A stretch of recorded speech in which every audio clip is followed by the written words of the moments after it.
Bem-vinda ao encontro online da Tribo Mãe. Esse conteúdo foi dividido em algumas partes para facilitar o acompanhamento. Não esqueça de assistir todas elas. Então, essa inclusão da criança não deve ser apenas no momento em que o ente querido morre, tá? Quando pessoas ficam doentes por muito tempo, antes de vir a óbito, é preciso explicar passo a passo do estado de saúde familiar para essa criança também, tá? Para caso essa morte aconteça, ela não pareça súbita, tá?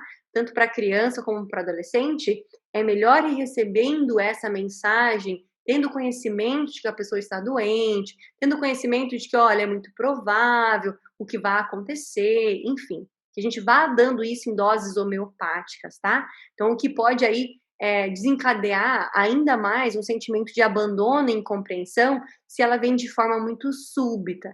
Então, se você tem a oportunidade de ir dando isso em doses homeopáticas, a gente vai fazendo isso, tá? Se o óbito vier a acontecer, a criança foi aos poucos se preparando para esse processo, tá? Então, se você tiver essa oportunidade de alguém que está doente, a gente procura não omitir isso da criança, tá?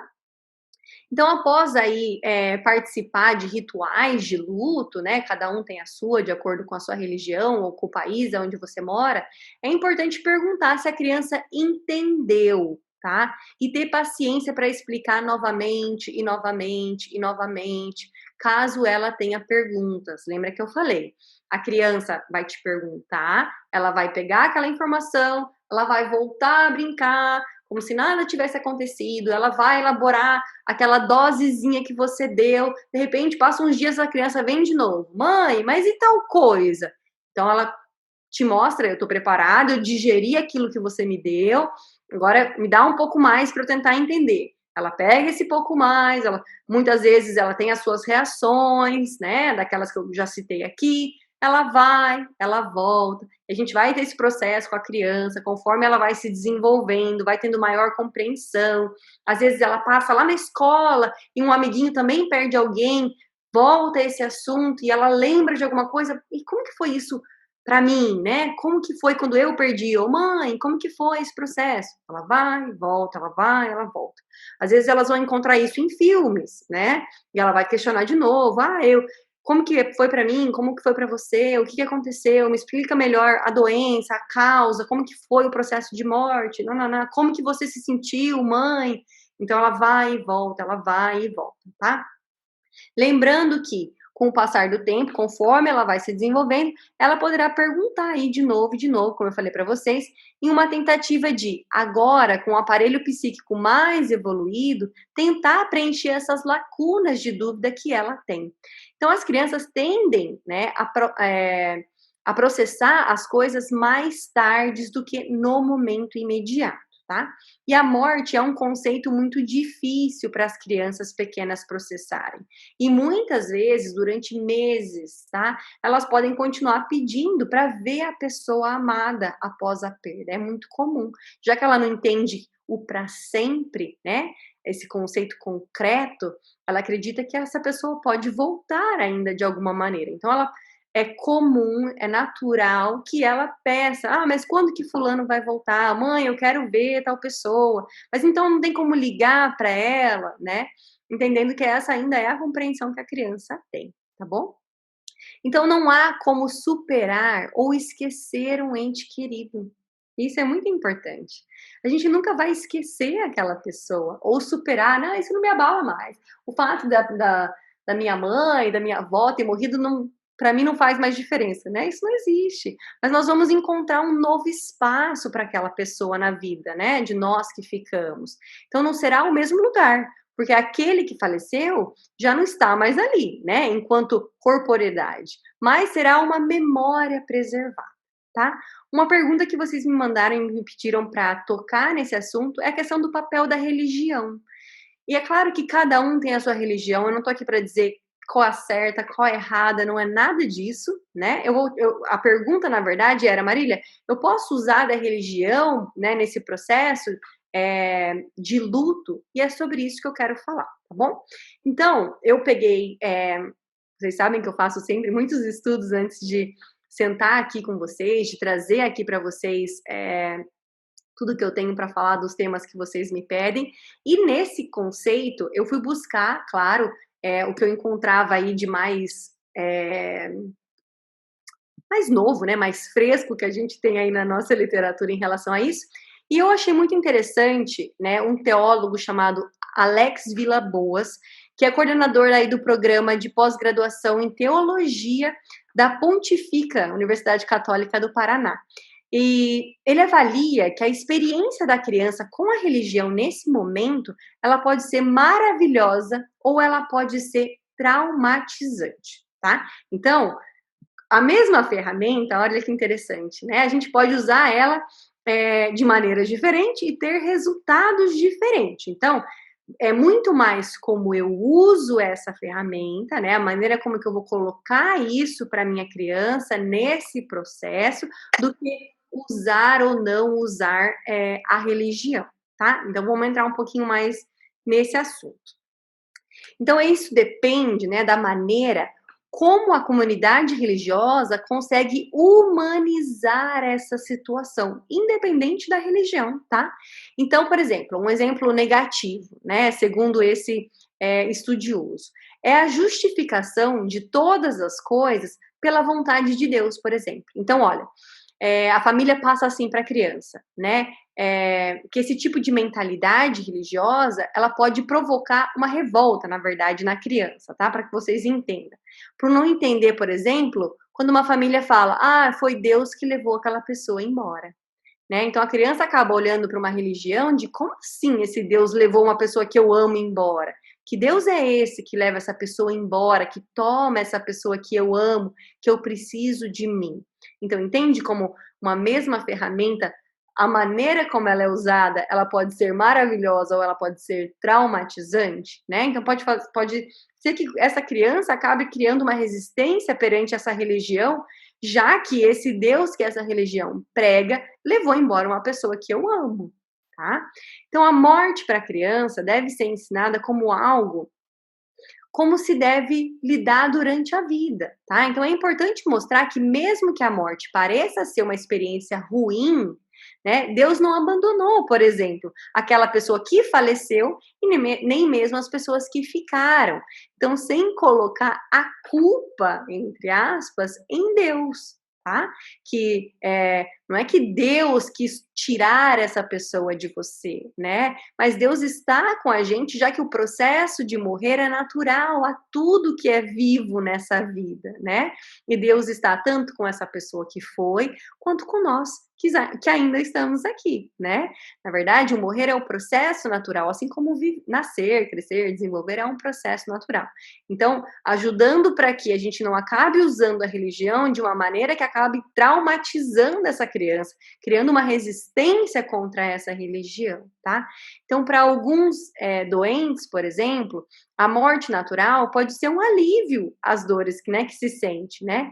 E nesse sentido, se nós ajudamos as crianças a entenderem a morte como parte da vida e que não é aí vontade de Deus ou um castigo de Deus, né?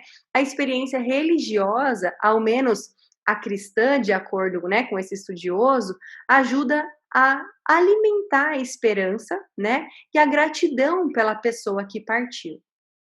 Conclui aí esse estudioso chamado Vilas-Boas, tá? Então eu peguei essa parte do estudo dele que eu achei bem interessante. Eu sei que cada religião aborda de uma maneira diferente. Inclusive tem um documentário na Netflix chamado, acho que em português deve ser Deus, porque em inglês é God que chama. Com Morgan Freeman, que é fantástico, assim, e ele aborda várias religiões num mesmo tema. E é muito interessante como outras religiões têm a visão da morte de uma maneira diferente. Então, não estou aqui para julgar, isso, mas para te dizer que a religião pode sim ser usada de maneira maravilhosa, e que você não deve evitar de usar a sua religião para tratar esse assunto, tá? Mas tomando muito cuidado para que isso não seja algo traumático para a criança e acabe, na verdade, surgindo um efeito contrário daquele que a gente esperava em relação à religião, tá? Eu separei vários livros infantis que vocês poderão usar aí para trabalhar esse processo com a criança de maneira lúdica, tanto para preparação de entender o que é o processo de vida, o processo de morte. Eu vou enviar isso no WhatsApp para vocês, tanto para famílias que acabaram de passar ou passaram e não conseguiram elaborar isso muito bem, ou sabem que vão passar, né? Tem um ente querido que tá num processo, por exemplo, de alguma doença muito grave, enfim. Eu vou passar tudo isso para vocês depois no WhatsApp, todos esses títulos de livro, tá? Para vocês trabalharem. Existem muitos livros. Basta você colocar no Google livro para lidar com o luto com crianças de tantos anos. Vai aparecer uma lista de livros para lidar com isso. É muito bom a gente ter essa quantidade de ferramentas, mas também é possível a gente usar, por exemplo, de filmes. E, inclusive, a Disney está cheio, né, de exemplares que retratam o luto, né, e a perca de ente querido. Eu até não sei se vocês sabem desse processo, mas o próprio Disney perdeu os pais, né? Então, os filmes vêm muito retratando isso. Se você parar para observar, muitos filmes da Disney, o personagem principal ou perdeu a mãe, ou perdeu o pai, ou perdeu os dois. Passa por um processo de luto. E isso é um reflexo muito da própria vida do próprio Walt Disney, tá? Inclusive, tem um filme que fala sobre isso. Mas é importante que o adulto leia o livro ou veja o filme antes, tá? Para avaliar se aquele conteúdo vai de encontro com o que você quer passar para essa criança, o que a sua família acredita, tá? Primeiramente, né, nesse primeiro momento, ficou meio repetitivo, mas assim, para essa primeira ferramenta de uso, para que isso vá de encontro com o que a gente quer passar, para que não se torne para a criança, ué, calma lá, mas você falou uma coisa e agora esse livro aqui está falando completamente diferente, ou esse vídeo está mostrando uma outra realidade, né? E também alguns vídeos mostram processos de lutos muito traumáticos, que a gente tem que prestar muita atenção, né? Onde o personagem vive o luto e sai de casa, né? Então, a gente tem que tomar muito cuidado com o que a gente vai trabalhar, lembrando que essa criança está sensibilizada com esse processo, tá? Mas depois de um tempo, ter outros exemplos também pode ser usado, tá? Para ela entender que cada um tem o seu processo, cada pessoa reage de uma maneira. Então, é até interessante que depois que a gente sente que essa criança passou por esse processo, está bem nesse processo de luto, de trazer outros exemplos, né? Para que ela também consiga se identificar com exemplos diferentes, tá?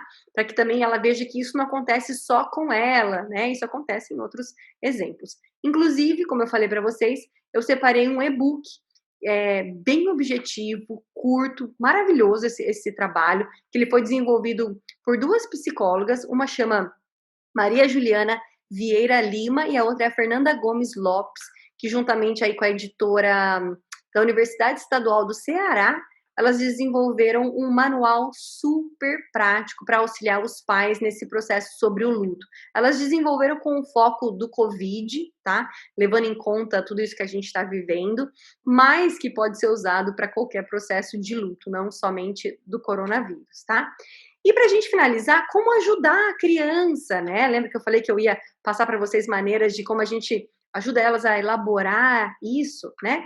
Já que muitas vezes a criança não consegue sentar, falar a respeito disso, como que eu posso ajudar ela nesse processo?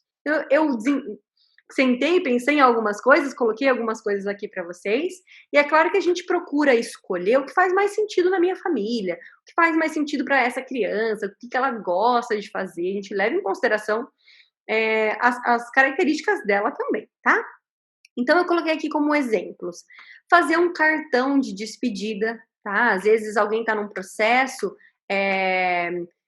de finalizando a vida realmente, tem um ente querido que está no hospital e a criança em casa pode fazer um cartão de despedida, né, para levar para essa pessoa que está lá. Muitas vezes essa criança não pode entrar mais no hospital, ou dependendo da idade, não pode entrar em momento nenhum no hospital, né? Então, se ela deseja fazer esse cartão para despedir, para falar alguma coisa que ela deseje falar, é importante para esse processo, ou até mesmo para levar até o caixão, o funeral, para colocar lá na lápide depois. Enfim, fazer um cartão de despedida é algo que pode ser muito positivo nesse processo, tá? Permitir que ela leve flores, se ela tiver, a sua família pratica isso, se isso faz parte, né, de vocês, explicando para ela o porquê que nós levamos flores, qual que é a nossa intenção com isso, né? Pode ser uma forma da criança também entregar um pouquinho dela de alguma maneira para aquela pessoa que se vai. Outro exemplo que eu coloquei é permitir que ela assine o livro de presença, né? Algumas crianças têm vontade de assinar esse livro, querem deixar marcado ali de alguma maneira que eu estive aqui, ver outros adultos assinando e querem fazer parte, deixar que ela faça parte nesse processo. Outra coisa que eu coloquei aqui, que é importante nesse processo para a criança, não esconder a sua tristeza, eu queria refrisar isso aqui de novo, né? Se ela perguntar o porquê do seu choro, conte para ela a verdade, explique para ela que você vai sentir saudade dessa pessoa que faleceu, né?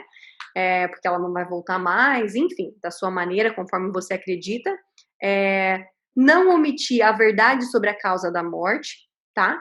Mas evitando detalhes, principalmente se a causa da morte for algo muito trágico, mas para uma criança que tem compreensão de abrir para ela o que aconteceu, se foi uma doença, se foi um acidente, o que é que aconteceu.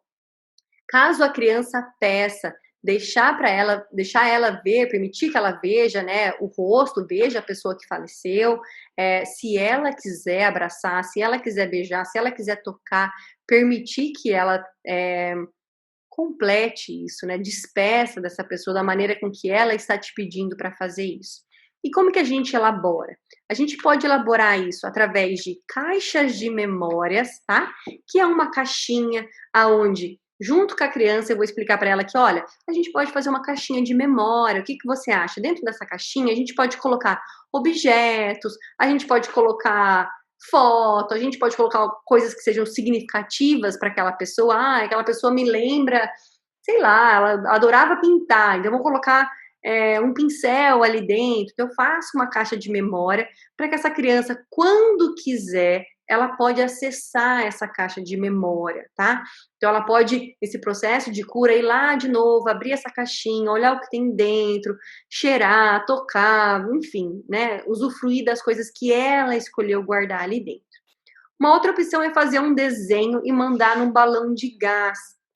Lembra que a criança é muito literal, né? E a gente muitas vezes passa para a criança que aquela pessoa foi morar no céu, né? E o céu, ela olha para o céu, logo ela pensa que a pessoa está morando ali, tá? Eu já tive que lidar com crianças enlutadas, tanto na clínica, no Brasil, quando eu atendia crianças, quanto como professora aqui na Inglaterra. E muitas vezes eu já, dentro da sala de aula, a gente comprava balão de gás, conversava com a família, a criança fazia cartão, fazia desenho, a gente dobrava, amarrava no fiozinho e mandava para o céu, né? E a gente acaba escutando até coisas do tipo, então eu quero andar de avião, porque eu quero ver, né, o meu ente querido lá no céu, né? Já que o avião voa no céu, né? Então, lembra que a criança é sempre muito literal no seu concreto, né, no seu conhecimento. Outra opção é um álbum de memórias, montar um álbum realmente com fotos de momentos daquela criança com aquele ente querido, para que ela relembre, para que ela olhe aquele álbum quando ela quiser ter acesso àquilo. Um outro processo, às vezes para as crianças até mais velhas, é plantar uma árvore em nome daquela pessoa, tá? Uma árvore que ela possa ir lá e regar, uma árvore que, por exemplo, vai dar flores, vai dar fruta, então aquilo traz também, né, um significado de vida, né, de evolução, de ela também gastar tempo indo lá, fazendo aquilo, cuidando daquela árvore, né, aguando, podando, enfim, tendo, entre aspas, uma ressignificação do contato com aquela pessoa, tá? E por último eu coloquei manter uma tradição do ente querido.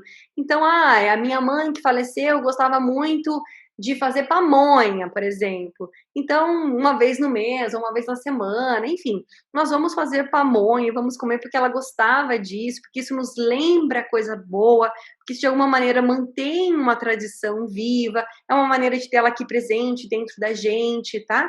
Ente querido, nenhum tem que desaparecer da nossa vida. Morreu, não vamos mais tocar no assunto, não vamos mais pensar nessa pessoa, não vamos mais falar sobre isso, nada disso.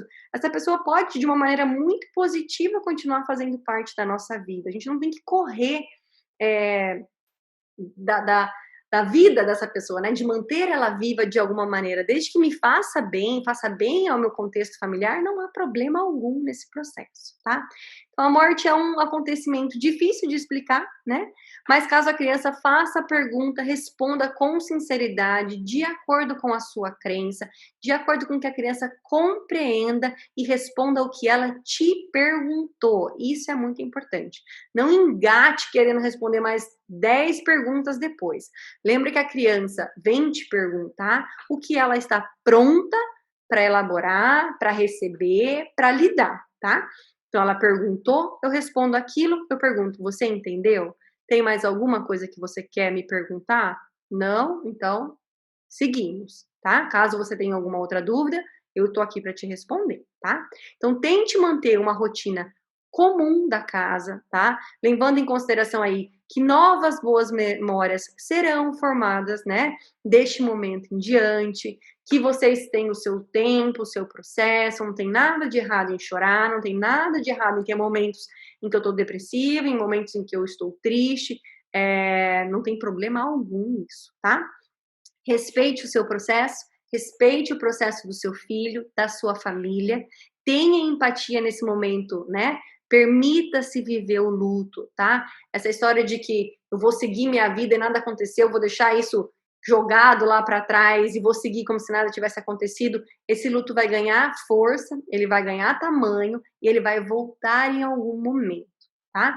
Então, é melhor que, por mais difícil que seja, é melhor que a gente olhe para ele, encare, viva os sentimentos que ele tem para me oferecer, para que eu consiga depois ir construindo aos pouquinhos uma nova realidade, ressignificando, né, encontrando formas de viver a vida dessa pessoa de alguma maneira, deixar essa pessoa viva em minha vida de alguma maneira, tá? E se sentir a necessidade de buscar ajuda terapêutica, de buscar apoio em grupos especializados, né? Mas o caminhar amparado, né, por quem tem aí empatia, né, perante o seu sofrimento, perante a sua dor, e com quem tem também um conhecimento específico a respeito desse assunto, desse processo de luto, é sempre melhor, tá? Então, o que eu tinha para falar para vocês hoje é isso a respeito desse assunto. Se você tiver alguma pergunta específica, né, tanto no meu WhatsApp ou por mensagem no Instagram, fiquem à vontade, me mandem mensagem para a gente conversar mais sobre isso. Eu vejo que vocês têm algumas perguntas aqui que eu vou responder, mas eu quero só finalizar primeiro para a gente terminar o vídeo aqui. Eu quero agradecer por vocês estarem aqui. Se precisarem da minha ajuda, eu estou sempre com os meus Instagrams, né, e WhatsApps abertos, né, os braços também virtualmente abertos para acolher vocês. Contem comigo e muito obrigada por vocês estarem aqui me ouvindo no dia de hoje, né? Todo esse tempo aqui comigo. Eu sou muito grata e honrada pela presença de vocês, tá bom? Muito obrigada. Se você se interessa por esse conteúdo, não se esqueça de nos acompanhar nas redes sociais. Isso ajudará a fortalecer ainda mais a nossa tribo. Links na descrição.